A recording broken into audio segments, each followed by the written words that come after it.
So LDO, low drop out. അപ്പോൾ എന്താണ് LDO? Low drop out, voltage regulator. Basically LDO എന്ന് വെച്ച് കഴിഞ്ഞാൽ എന്താണ്? ഒരു വോൾട്ടേജ് റെഗുലേറ്റർ ആണ്. വോൾട്ടേജ് റെഗുലേറ്റ് ചെയ്യുന്ന പറഞ്ഞാൽ എന്താണ്? ഒരു വോൾട്ടേജിനെ കുറഞ്ഞ അളവിൽ നിന്നും കൂടിയ അളവിലേക്ക് ചെയ്യുന്ന സാധനങ്ങൾ അല്ലെങ്കിൽ ചെയ്യാൻ പറ്റുന്ന കമ്പോണൻസിനാണ് നമ്മൾ എന്താണെന്ന് വിളിക്കുന്നത്?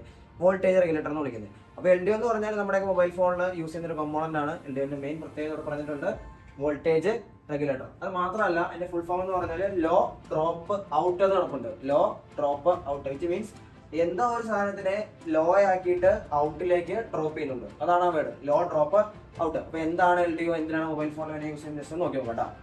ഇതാണ് LDOയുടെ ഒരു ബേസിക് സ്ട്രക്ചർ. LDO എന്ന് പറഞ്ഞു കഴിഞ്ഞാൽ എത്ര ലെഗ് ഉണ്ടാവും? 1, 2, 3, 4 ലെഗുള്ള ഒരു കമ്പോണന്റ് ആയിരിക്കും എന്ത്? LDO. LDOയുടെ ലെഗുകൾ ആയിരിക്കും പരിചയപ്പെടാം. First one is input, second one is ground, third one enabling output. അപ്പോൾ ഇതിന്റെ വർക്കിംഗ് എന്താണെന്ന് വെച്ച് കഴിഞ്ഞാൽ 4 ലെഗുള്ള ഒരു കമ്പോണന്റ് നമുക്കറിയാം. ഫസ്റ്റ് ലെഗിലേക്ക് ഒരു ഇൻപുട്ട് ഹൈ വോൾട്ടേജ് വരും. ഇതിലേക്ക് ഗ്രൗണ്ട് വേണം, പിന്നെ ഒരു എനേബിളിംഗ് സിഗ്നൽ വരണം. എനേബിളിംഗും സിഗ്നൽ, ഈ enabling signal may be CPU എന്ന് വരാം, മേ ബി പവർ IC എന്ന് വരാം.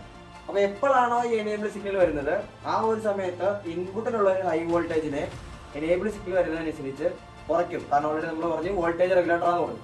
അപ്പോൾ ഇൻപുട്ട് വരുന്ന ഒരു വോൾട്ടേജിനെ എനേബിൾ സിഗ്നൽ വരുന്ന ടൈമിൽ വോൾട്ടേജിനെ കുറച്ചിട്ട് ഔട്ട്പുട്ടിലേക്ക് എന്ത് ചെയ്യും?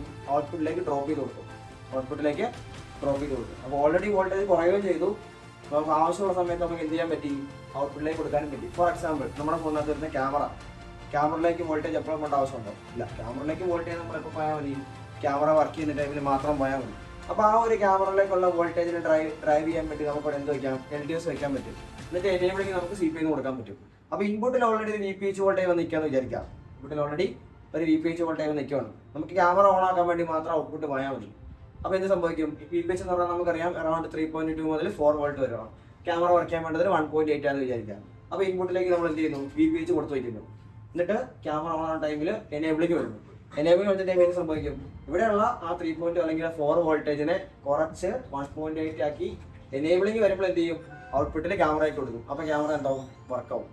അപ്പോൾ ഈ രീതിയിലാണ് LDO എന്ത് ചെയ്യുന്നത്? LDOs വർക്ക് ചെയ്യുന്നത്. LDO എന്ന് പറഞ്ഞാൽ വേറെ ഒന്നുമല്ല, 4 ലെഗുള്ള കമ്പോണന്റ് ആണ്. അപ്പോൾ ബേസിക്കലി LDO ഉദ്ദേശം എന്ന് പറഞ്ഞാൽ വോൾട്ടേജിനെ കുറയ്ക്കുന്നുണ്ട്, എന്നിട്ട് ആവശ്യമുള്ള സമയത്ത് സ്വിച്ച് ചെയ്ത് കൊടുക്കുന്നത്. അതായത് സ്വിച്ച് പോലെ നമുക്ക് മുമ്പ് എന്ത് ചെയ്യാം? സ്വിച്ച് പോലെ പുള്ളി ഉദ്ദേശിക്കാം. വർക്ക് ചെയ്യുന്നതിനുള്ള മെയിൻ കാരണങ്ങൾ എനേബിളിംഗ് വരണം, മെയിൻ പോയിന്റ് ആണ്. അതേപോലെ തന്നെ ഗ്രൗണ്ടും കിട്ടണം അല്ലേ? എനേബിളിംഗും ഗ്രൗണ്ടും ഇൻപുട്ടും, അത് ഇൻപുട്ട് ഓക്കെയാണ്, ഗ്രൗണ്ടും കിട്ടുന്നുണ്ട്, എനേബിളിംഗ് സിഗ്നലും വരുന്നുണ്ട്. എന്നിട്ടും ഒരു LDO ഔട്ട്പുട്ട് പ്രൊഡ്യൂസ് ചെയ്യുന്നില്ലെങ്കിൽ ആ LDO ആണ് എന്തായത്? LDO കംപ്ലൈന്റ് ആയതാണ്. LDO എന്ത് ചെയ്താൽ മതി? റീപ്ലേസ് ആക്കിയാൽ മതി.